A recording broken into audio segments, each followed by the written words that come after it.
Hello दोस्तों, स्वागत है आपके अपनी यूट्यूब चैनल ब्रिजेंद्र एजुकेशन में। आज फिर से हाजिर हैं आपके लिए क्लास 12 फिजिक्स का एक बेहतरीन और इम्पोर्टेंट क्वेश्चन लेकर। एक क्वेश्चन यूपी बोर्ड 2023 के लिए वेरी इम्पोर्टेंट होने वाला है, तो आप इसे अच्छे से देखिएगा, अच्छे से नोट करते जाइएगा और रट लीजिएगा, बिल्कुल दिमाग में फिट कर लीजिएगा। तो एक क्वेश्चन यूपी बोर्ड में पूछा जा सकता है, तो जान सकते हैं कौन सा क्वेश्चन है कि समांतर प्लेट संधारित्र की धारिता का व्यंजक आज हम इस वीडियो में बहुत ही सिंपल तरीके से निकालने वाले हैं। तो आइए मेरे साथ नोट करते जाइएगा। इस चित्र के माध्यम से आप बिल्कुल सिंपल भाषा जानने वाले हैं, तो आप जो मैं बोल रहा हूँ उसे आप पेन कॉपी लेकर नोट करते जाइएगा। तो चलिए जान लेते हैं कि धारिता के लिए व्यंजक। तो देखिए कि धारिता के लिए व्यंजक लिख लेते हैं। ठीक है, क्या निकालना है उनकी धारिता के लिए व्यंजक। तो देखिए हम बात कर रहे हैं प्लेटों के लिए। तो प्लेट मान लीजिए हमने दो धातु की प्लेट x व y दो धातु की प्लेट ले लें। x व y दो धातु की प्लेट हैं और इनकी प्रत्येक प्लेट का क्षेत्रफल a है। प्रत्येक प्लेट का क्षेत्रफल a है। क्या लिखा, माना दो धातु की प्लेट x व y तथा प्रत्येक प्लेट का क्षेत्रफल a है, जो एक दूसरे से d दूरी पर स्थित हैं। किस दूरी पर? d दूरी पर स्थित हैं तथा इनके बीच परावर्तांक माध्यम k स्थित है। क्या है, कौन सा माध्यम है? परावर्तांक k वाले माध्यम में स्थित हैं। जब हम प्लेट x को यानी पहली प्लेट को +q आवेश देते हैं तो इसके सामने वाली प्लेट पर -q यानी अंदर की तरफ -q आवेश तथा बाहरी पृष्ठ पर +q आवेश उत्पन्न हो जाता है। चूंकि जो दूसरी प्लेट पृथ्वी से जुड़ी है तो पृथ्वी पर उत्पन्न ऋणायनों द्वारा दूसरी प्लेट के बाहरी पृष्ठ पर उत्पन्न धनायनों को ग्रहण कर लिया जाता है। यानी क्या किया कि हमने पहली प्लेट को +q आवेश दिया तो इसकी दूसरी प्लेट पर अंदर की तरफ -q आवेश तथा बाहर की तरफ +q आवेश उत्पन्न हो गया। क्योंकि दूसरी प्लेट किससे जुड़ी है? पृथ्वी से।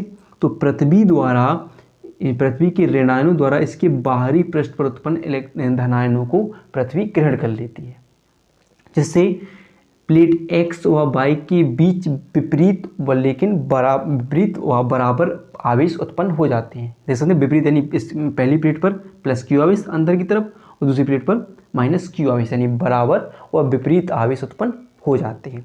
और इसमें तो क्या किया कि जब दोनों प्लेटों के बीच प्लस और माइनस हुए तो इनके बीच एक विद्युत क्षेत्र उत्पन्न हो जाता है। क्या उत्पन्न हो जाता है? इनकी प्लेटों के बीच कौन सा क्षेत्र उत्पन्न हो जाता है? विद्युत क्षेत्र उत्पन्न हो जाता है। और इसी क्या देख सकते हैं कि जो इस पर उत्पन्न बल रेखाएं क्या उत्पन्न होगी? विद्युत क्षेत्र में बल रेखाएं उत्पन्न होगी। तो बल रेखाएं कहाँ से? एक्स प्लेट से वाई प्लेट की ओर गति करती हुई आपके लिए दिख रही होंगी। तो इन प्लेटों के बीच क्या होगा? जब दो बराबर व विपरीत प्रकार के आवेश यानी जो एक समान रूप से जो प्लेटों हैं, प्लेटों के बीच क्या है? एक समान व विपरीत प्रकार के आवेश उत्पन्न हो रहे हैं, तो इनके बीच उत्पन्न विद्युत क्षेत्र की तीव्रता। तो ऐसे लिखेंगे कि माना एक समान व विपरीत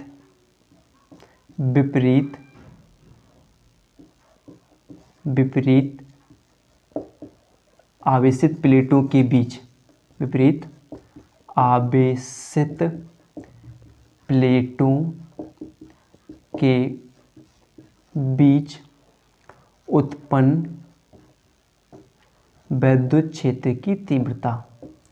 विद्युत क्षेत्र की तीव्रता क्या होगी? क्या विद्युत क्षेत्र उत्पन्न हो जा रहा है। तो हम क्या लिखें कि दोनों प्लेटों के बीच जो विपरीत प्रकार की आवेशित प्लेटें हैं और इनके बीच उत्पन्न विद्युत क्षेत्र की तीव्रता तो क्या होगी? E बराबर होगी आपकी σ/ε0। सूत्र होता है, आप संधारित्र के लिए पढ़ेंगे, जब दो विपरीत प्रकार की प्लेटों के बीच उत्पन्न विद्युत क्षेत्र की तीव्रता का सूत्र क्या होता है? E बराबर σ/ε0 होता है। और जो कि इनके बीच क्या है? परावर्तांक k वाले माध्यम में है, तो कौन सा माध्यम होगा? परावर्तांक k जो इनके बीच क्या हो रहा है?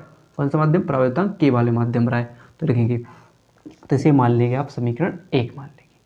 फिर देखेंगे कि जो कि प्रत्येक प्लेट पर आवेश क्या है? Q है और इनकी प्रत्येक प्लेट का क्षेत्रफल क्या है? A है। तो क्या लिखेंगे? माना प्रत्येक प्लेट पर आवेश Q तथा क्षेत्रफल क्या लेंगे? क्षेत्रफल A हो तब। तो आपने पढ़ा होगा कि सिग्मा बराबर क्यू बटे ए, यानी सिग्मा क्या होता है, जहाँ सिग्मा आपका क्या होगा, पृष्ठ घनत्व होगा। क्या होगा, पृष्ठ, सिग्मा क्या होता है आपका, पृष्ठ घनत्व, यानी सिग्मा बराबर क्या होगा, क्यू बटे ए, यानी किसी पृष्ठ क्षेत्रफल पर वितरित आवेशों को पृष्ठ घनत्व कहते हैं। यानी किसी क्षेत्रफल पर वितरित, किसी धातु के पृष्ठ क्षेत्रफल पर, कोई धातु मान लीजिए और इसके क्षेत्रफल पर वितरित आवेशों को क्या बुलाता है, पृष्ठ घनत्व, यानी सिग्मा, जैसे हम लिखते हैं सिग्मा से, तो सिग्मा बराबर क्या होगा, क्यू बटे ए हो जाएगा। तो जो कि अब देखिए यहाँ पर भी क्या है, ई बराबर सिग्मा बटे के एप्सिलॉन 0। तो इसे मान लीजिए अब समीकरण 2। अब हम इसे लिखेंगे समीकरण 1 व 2 से। अब कीजिए कि समीकरण 2 से सिग्मा का मान समीकरण 1 में हम रख देते हैं। तो क्या हो जाएगा, ई बराबर क्या हो जाएगा, सिग्मा की जगह हम क्या लिखें, क्यू ए, तो यानी क्या होगा, क्यू बटे के एप्सिलॉन नॉट इंटू ए हो जाएगा। कहाँ पर आ जाएंगे, क्यू ए कहाँ पर रखे जाएंगे, सिग्मा की जगह रख देंगे, और इसे आप मान लेंगे समीकरण 3।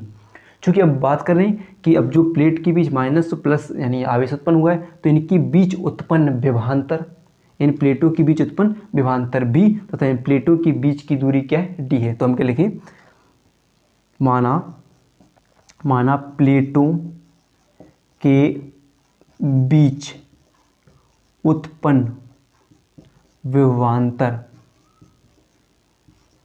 बी तथा प्लेटों के बीच की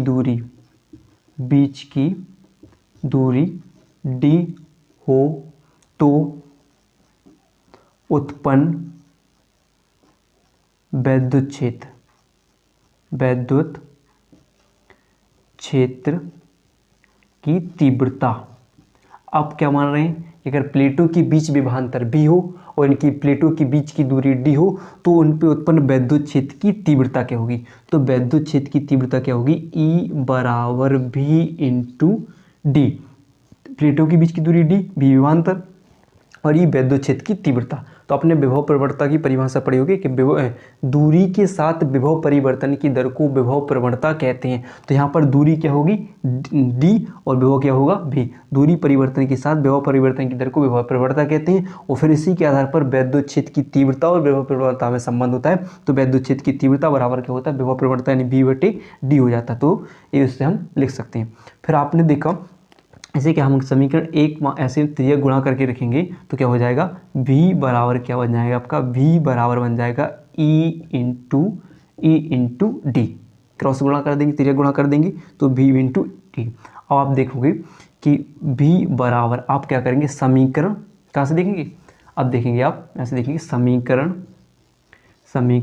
3 से e का मान रखने पर, ठीक है, कहाँ पर रखने पर, समीकरण मान लीजिए आप इसे 4 मान लीजिए, समीकरण 4 में, ठीक है, कहाँ पर रख रहे हैं, समीकरण 4 में। समीकरण 3 से ई का मान समीकरण कहाँ पर रखने पर, ई का मान समीकरण 4 में रखने पर, यहाँ पर समीकरण 4 में रखने पर, तो हम देखेंगे कि जो पूरा ई का मान यानी v बराबर क्या हो जाएगा, ई की जगह हम क्या लिखेंगे, q इंटू क्या लिखेंगे, q इंटू के एप्सिलॉन नॉट a इंटू क्या है आपका, क्या हो जाएगा, d हो जाएगा। ठीक है, क्या हो जाएगा, v बराबर क्या हो जाएगा आपका, q इंटू ए बटे के एप्सिलॉन नॉट इंटू a हो जाएगा आपका।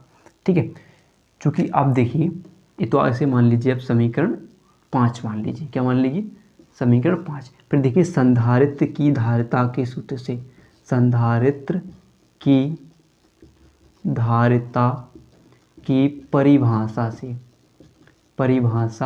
तो आपने क्या बोला, C बराबर क्या होता है, Q बटे V। संधारित्र की धारिता का सूत्र क्या होता है, C बराबर Q बटे V। तो आप क्या करोगे, यहाँ पर हम इसे मिटा देते हैं। ठीक है, अब यहाँ पर रख लीजिएगा, तो क्या हो जाएगा धारिता का सूत्र।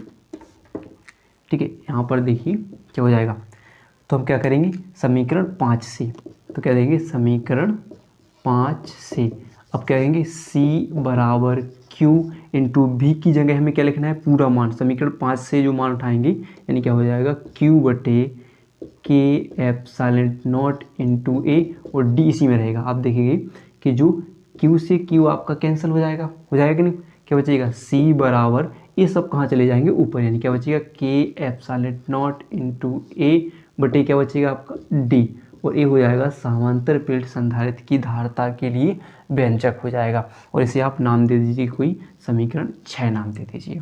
ठीक है, अब हम और भी अगर इसके और आपके लिए आगे और हल करना हो तो हम और भी आगे हल कर सकते हैं। कैसे, देख लीजिए कि आप आगे देखेंगे कि अगर मान लीजिए कि प्लेटों के बीच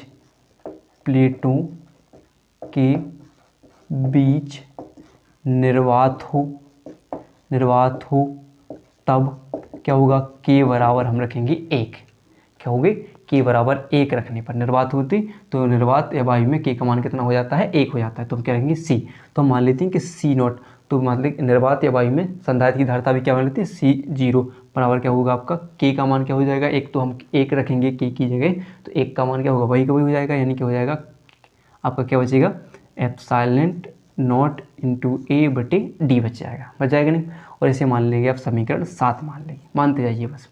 अब क्या करेंगे आगे कि आप करेंगे कि समीकरण 7 का मान समीकरण 7 से समीकरण 6 में भाग देने पर, तो समीकरण 7 से 6 में भाग देने पर, तो अब जब भाग दोगे तो क्या हो जाएगा, C बटे C0 बराबर क्या होगा, आपका क्या होगा K epsilon not into A बटे D, और यहाँ पर भी क्या हो जाएगा आपका एप्सिलॉन A बटे D, तो आपका इससे एप्सिलॉन A इंटू A बटे D एप्सिलॉन A बटे D एक दूसरे से कट जाएंगे, क्या बचेगा आपका K बचेगा, यानी C बराबर C0 बराबर क्या बचेगा K, और एक किसकी परिभाषा हो जाएगी, परावर्तांक, यानी किसी माध्यम यानी निर्वात देख सकते कि निर्वात की संधारित्र की धारिता, किसी पदार्थ की संधारित्र की धारिता तथा निर्वात या वायु की संधारिता के अनुपात को क्या बोला जाएगा,